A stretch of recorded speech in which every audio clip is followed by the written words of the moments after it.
So thanks for having us down tonight. Brett and I are pretty excited to get out of town, especially leave the Arctic blast that is up north. You guys are pretty cold down here, but nothing like we are up there. Brett's going to talk to you guys a little bit tonight about the South Fork of the Snake River. And before you say, oh, been there, done that, boo, he's going to talk about a little bit different season and a little bit different hatch on that river. We're going to talk a little bit about the mutant golden stones. And for years growing up on this river, we just thought the mutant golden stone was your standard golden stone that just hadn't developed a wing. But after years, of course, being decent fly fishermen and guides, doing our research, we discovered it was a completely different species. Well, we didn't discover that. We were informed that it was a completely different species. Classenia sabulosa is what we're talking about. If you're not into, the Latin, and I'm not either, just sounded cool. Basically, we're talking about those stones that come out in late August and September on this particular river. And the thing that makes them a little bit different is from a standard golden stone or a Terra narcissus or a big salmon fly, is that these guys' typical mode of transportation is not to fly, but is to skitter across the water. Okay, and so he's Chernobyl Ant that's been around for quite some time now, really found its home on the South Fork of the Snake because of that. All right, because of this mode of transportation that this stonefly does. The big key on this one is typically 1st of September, our irrigation season starts to taper off or ends. I'm going to say one thing there, you're going into my whole presentation. Oh, sorry. And anyway, Brett was going to tell you all this stuff. I was going to tell you all about that, but now he is. But basically that we start having water drops, and that makes these a real active and a real prevalent insect. So I'm going to tie just a few bugs for you, some that are totally specific for that, but others that are going to be kind of common for you. So the first fly that we're going to do is basically a chubby Chernobyl, okay? Chubby Chernobyl ant's just a winged variation of the Chernobyl ant, but we're going to talk a little bit about proportions for that particular river and what we do a little different.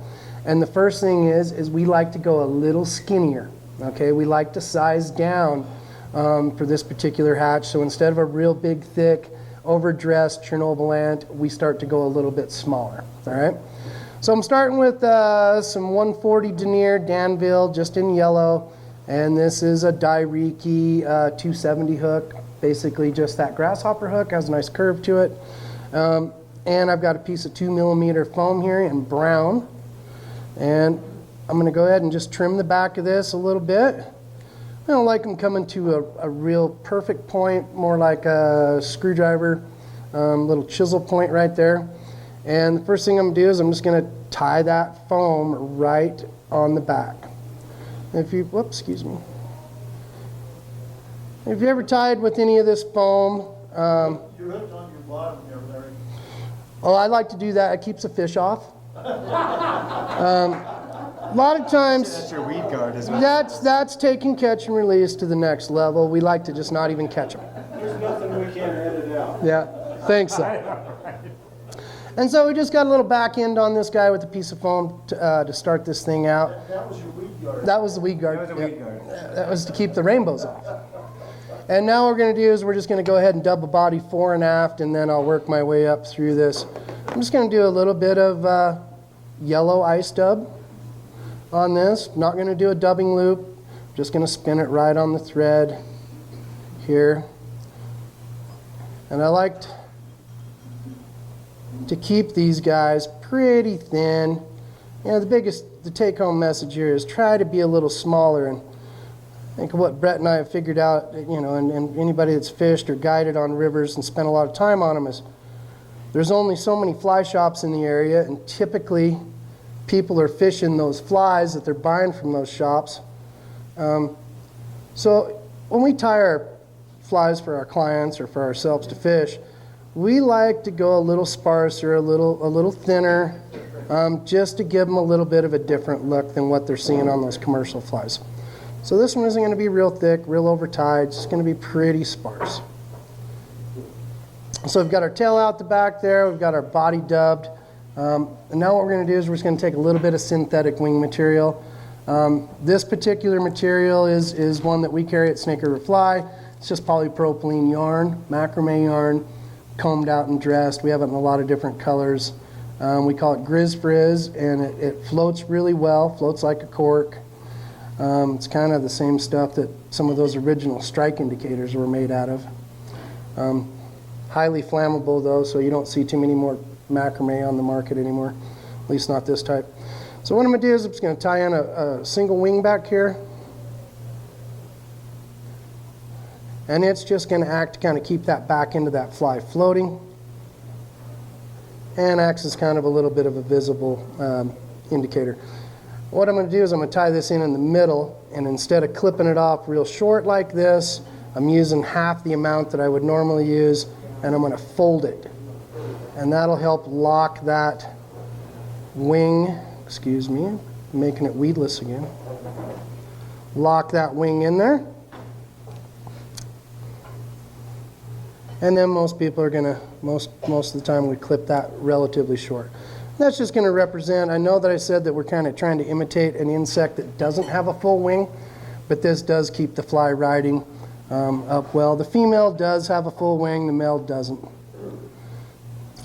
So then in standard Chernobyl Ant style, I'm going to put a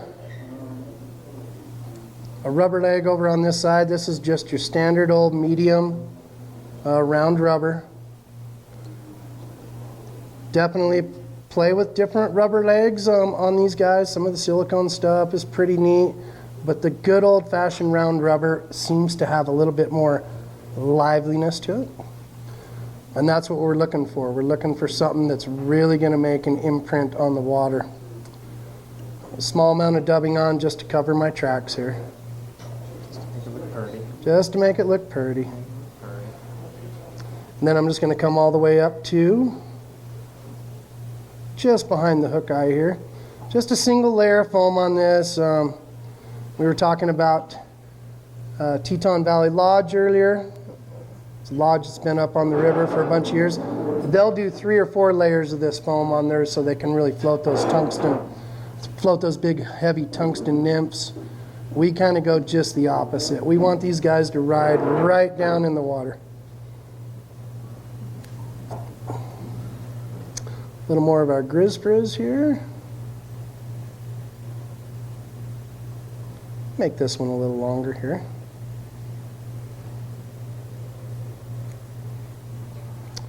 A little bit more. I was a little shy. Nice thing about tying this foam stuff and this synthetic stuff is you don't have to be really a fantastic feather manager or fur manager. It's all created equal. You're just going to end up kind of cutting it and trimming it anyway. So, Can I ask you one question? You How sure come didn't double that second wing over? well, I meant to, and that's what I was just explaining, is that I chose a little bit, not quite enough. So I kind of improv'd right there, Brett. And I'll take another couple of rubber legs here. And we're just going to tie those over on the side. Like I said, this isn't, we're not rewriting the books here on this one, just to get me loosened up a little bit and kind of show you, the basic stuff. I remember the first Chernobyl ant I saw was probably in about 1990, and I thought it was a joke. The 2 guys I was fishing with had been guiding on the river for a couple years. I was lucky enough to get a day on a boat. They pulled out a Chernobyl ant, and I thought it was a cigarette butt. And I laughed at him until about the 4th or 5th fish had come to the boat, and then I said, "Give me one." Yeah, some of you guys might remember some of the original Chernobyl ants were 2.5 inches long. Huge. God awful. I mean, and what did And they the fish- represent? Yeah, the fish gorged on them. I'm just going to build a little head on this. All these foam flies like this that had the foam extending out the front, personally like to kind of build that little dam right there. It kind of keeps from that tippet. A lot of times your tippet will get sandwiched in between that piece of foam and the hook eye and foul your fly up. So I like to build a little bit more of a dam in there. The beauty about these rubber legs and these foam flies is after you tie it all off, you can manipulate it and get it to lie flat how you want. Trim the head off here. And we like, on the South Fork, we like to put a little corner on them like that. And believe it or not, from a guide standpoint, you know, being on the water every day, seeing what works and what doesn't, those two little eyes right there makes a pretty big difference. Unfortunately. Unfortunately, it does, you know. And then you can see my fingers all messed up from tying earlier this morning, but I'll just take and put some banding on these legs. Brett brought a pretty good example of the bugs that we use. I think it's up on the bar there. There's quite a few different patterns that definitely imitate this insect well.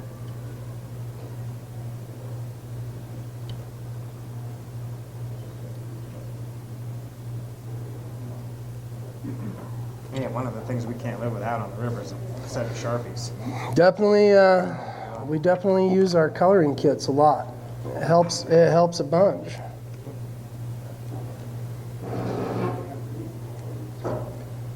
Like I said, pretty industrial, nothing fancy. Definitely isn't, you know, a Rennie Harrop or anything like that.